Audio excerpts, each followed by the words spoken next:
tutti, benvenuti alla Locanda del Sole. Alla Locanda del Sole dove il grande Giuseppe fa da chef. Un applauso subito. E ringraziamo di cuore perché con lui praticamente noi diamo avvio al nuovo anno. Cioè lui, praticamente con lui facciamo una data all'anno, cioè la prima di gennaio dopo i primi 15 giorni, insomma. Siamo proprio puntuali da anni ormai, quindi proprio una serata di buon augurio.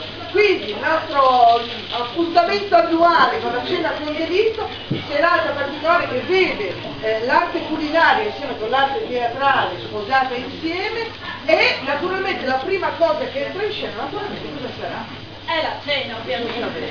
Infatti la vostra cena inizierà con degli antipasti e poi il primo atto. E poi inizieremo noi con il primo atto di spettacolo che questa sera ha per titolo Pollice verso, Nerone deve morire. Poi voi proseguirete la vostra cena con il secondo piatto, poi ancora noi con il secondo atto di spettacolo. Infine voi concluderete la cena con il dolce del caffè e noi presenteremo il terzo atto con la soluzione del mistero. Ma voi non sarete spettatori. No, non sarete semplici spettatori. Allora innanzitutto assisteremo a un vero e proprio spettacolo teatrale. Infatti quando si accenderà quel faro sarete trasportati come per magia qui da questa sala del ristorante in teatro. Allora non siete semplici spettatori perché sui vostri tavoli avrete trovato sicuramente due schede.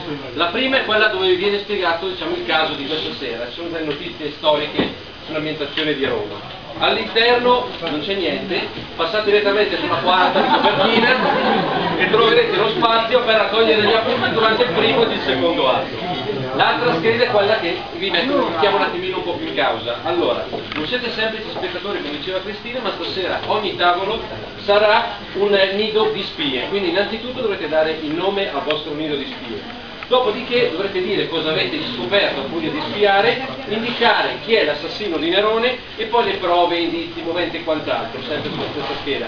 La scheda verrà ritirata alla fine del secondo atto. E se qualcuno dubita che cambiamo le carte in tavola durante lo spettacolo, ecco qua la nostra solita busta bianca con la soluzione all'interno. Soluzione, ecco, busta che io faccio subito controfirmare da questa ragazza.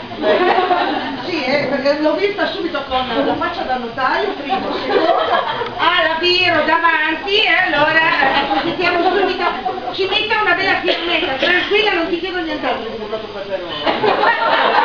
Oh, e le ho chiesto solo un autografo.